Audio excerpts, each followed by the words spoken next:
Isang mapagpalang umaga po sa ating lahat. Si brother naman po hindi makakarating sa kasalukuyan sapagkat meron pong emergency sa kanilang pong tahanan. Si brother Janler naman, nag-text din ngayong umaga, sabi niya, kagigising niya lang daw. Kaya sabi ko, sige, okay lang, medyo extend ko na lang yung aking pong pagsasalita. So sa umaga pong ito, ako yung makakasama dahil wala nga po si brother na home. At mamaya ko balita ko na lang kung bakit, ano nangyari sa pamilya nila. So, mag-start po tayo sa ating pong pananambahan sa Diyos. Patuloy natin purihin ang Diyos sa Espiritu at sa katotohanan sa umaga ito sapagkat patuloy natin pasalamatan dahil mula sa buhay at kalakasan na pinapahiram sa bawat isa po sa atin ay dapat natin pasalamatan yun dahil palagi natin sinasabi na marami pong tao na natutulog na kinabukasan hindi na nakamtan yung buhay. So pasalamat tayo, pasalamat ang bawat isa sa atin dahil nakamtan natin yung buhay sa umaga po ito sa pamagitan ng pagbibigay ng ating Diyos na makapangyarihan sa lahat. At salamat sa inyong makikisa sa umaga ito dahil ang utos ng Diyos ay huwag kang pababayaan ng kakatipon. Ano po?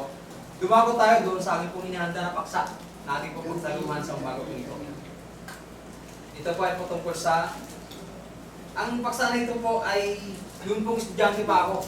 Siguro pangalawang paksa ko na ginawa ko ito. So medyo pinalawak lang ng konti at nais kong sariwain muli sa kapanahunan ng ngayon. Ito ay patungkol sa attitude o yung tinatawag na ugali ng bawat isa sa atin. Dahil may sinabi sa Apostol Pablo, bago yun, ay ito yung sabi ng Google. Nag-search po ako sa tinatawag na internet kung ano yung tinatawag na pag-uugali. Ang sabi dito, tumutukoy sa gawain ng isang nilalang o bagay, partikular na ang mga tao o maging ng mga hayop. Tumutukoy ito sa nagiging asal o kaasalan at katangian o karakter ng isang individual sa kanyang kapwa. Kung paano ka makitungo sa kapwa, yun yung tinatawag na pag-uugali. Yun yung tinatawag na ugali. Na nagiging sanhi at batayan ng mga kaugalian, pinagawian, at kilos na nabubunga sa mga paniniwala, pananaw, at maging pananampalataya. So kahit ang internet o yung Google ay sa ugali ng tao, nakapaloob doon yung tinatawag na pananampalataya. Dahil kung mapapansin po ninyo, ang tao po ay ginawa kawangis ng Diyos. In the beginning, God created the heaven and the earth. And then 1:26 ng Genesis, we are created by the image of God. Ang sabi po ng 1:26, basahin po saglit ng Genesis para may reference po tayo. Ang sabi dito, at sinabi ng Diyos, lalangin natin ang tao sa ating larawan ayon sa ating wangis. So kahit ang internet naniniwala sa pananampalataya, ibig sabihin naniniwala sa Diyos. Dahil marami po nagsasabi na ang science ay hindi na naniniwala sa Diyos. Pero sa panahon po natin ngayon ay may mga scientists na naniniwala sa Diyos. So ito yon, yung ugali o pag-uugali, ang kahulugan ng ugali ito. Mas marami pang bilang ng mga mamamayan o kalipunan ng mga tao. So ito yung sabi ng tinatawag na Google o internet. Ito yung sinabi ng Apostol Pablo sa kanyang sulat kay Timoteo. Ano po? Mayroong dapat ugaliin yung mga nasa loob ng iglesia. Ano po? Na ang sabi dito ni Apostol Pablo, kung sisimulan natin sa ating pagbabasa sa 14, ang mga bagay na ito ay aking isinusulat sa iyo. Sabi ni Apostol Pablo, na inaasahang makarating sa iyo sa madali. Sa iyo madali. Ang sabi sa 15, ngunit kung ako'y magluwat ng mahabang panahon ay upang maalaman mo kung paano ang dapat sa mga tao na ugaliin nila sa bahay ng Diyos. So ang sinusulatan po dito ay yung tinatawag na mga kapatiran doon sa loob ng iglesia. Ano po? Na siyang iglesia ng Diyos na buhay at haligi at suhay ng katotohanan.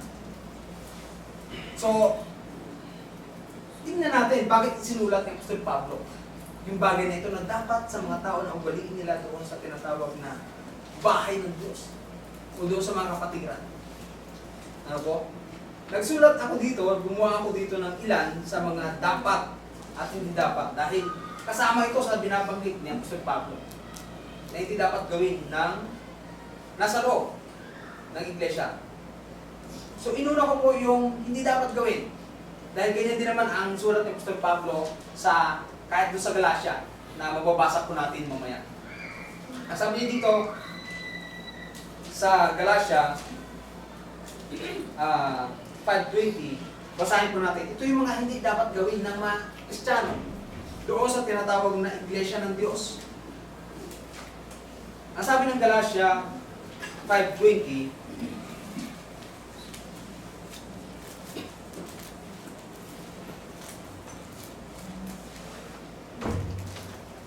sige po, pasok kayo.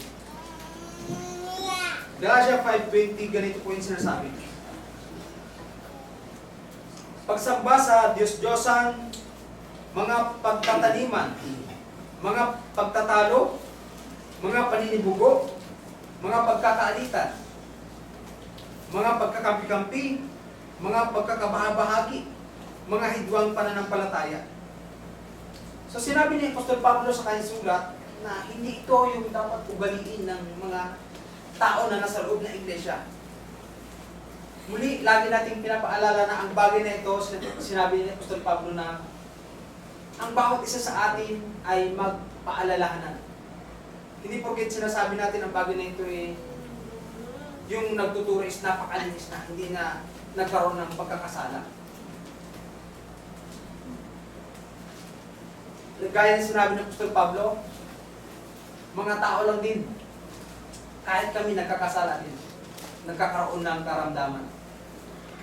So, kung magtitingin ang tao ng mga mali ng lahat ng mga tao, sino tatayo?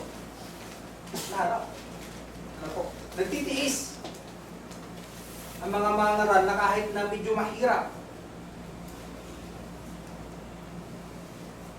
para yung iglesia, yung kawan ay patuloy na maalaga at papakain ng salita ng Diyos. Ano po? Ang sabi dito, pagsamba sa Diyos-Diyosan, pangkukulam, pagtataniman, o pagtatanim ng galit, mga pagtatalo, na pagkaraniwan namang nangyayari ito. Paninibugo, mga pagkakalitan, pagkakampi-kampi, mga pagkakabahabahagi, mga hidwang pananampalataya. Ang sabi sa 21, mga kapanagilian, mga paglalasing, mga kalayawan, at ang mga katulad dito tungkol sa mga bagay na ito, aking ipinapaunang paalala sa inyo. Tulad sa aking pagpapaalala ng una sa inyo, na ang mga nagsisigawan ng gayong mga bagay ay hindi magsisipagmana ng kaharian ng langit. So sinabi ng Apostol Pablo sa kanyang sulat, na hindi ito yung dapat inuugali ng mga tao. Ano yung inutos sa atin, sa bawat isa sa atin, na dapat natin gawin. Mamaya, tatalakay natin yung sa pagdaloy at sa unos ng ating bukpaksa. Matadaanan po natin yan. Na hindi ito. Ang dapat kakitaan sa atin ay yung pag-ibig na ang ating Panginoon Kristo mismo ang nag-utos. Kahit si Apostol Pablo ang nagsabi na ibigin mo. Ibigin natin ang ating kapwa, lalo-lalo na ang ating mga kapatiran. Sayang yung pagdalo natin sa iglesia. Pagdalo natin ito yung unang araw sa linggo na hindi natin na-apply sa sarili natin yung pag-ibig na tinuturo ng Diyos. Yes, hindi natin napapabayaan ng pagkakatipon, ngunit gaya ng talakay ko ng nakaraan, nag-i-stay ka sa church, pero dapat mag-stay ka din doon sa tinatawag na utos na nagmumula sa Biblia. Doon tayo mag-stay. Pangalawang bagay na hindi dapat ugaliin ng nasa iglesia, Galatia pa rin. Si Apostol Pablo pa rin ang nagsabi nito. Ang sabi niya sa 5:26, ganito yung sabi niya, huwag tayong maging mga palalo na tayo'y nangagmumukahihan sa isa't isa, nag-iingitan sa isa't isa.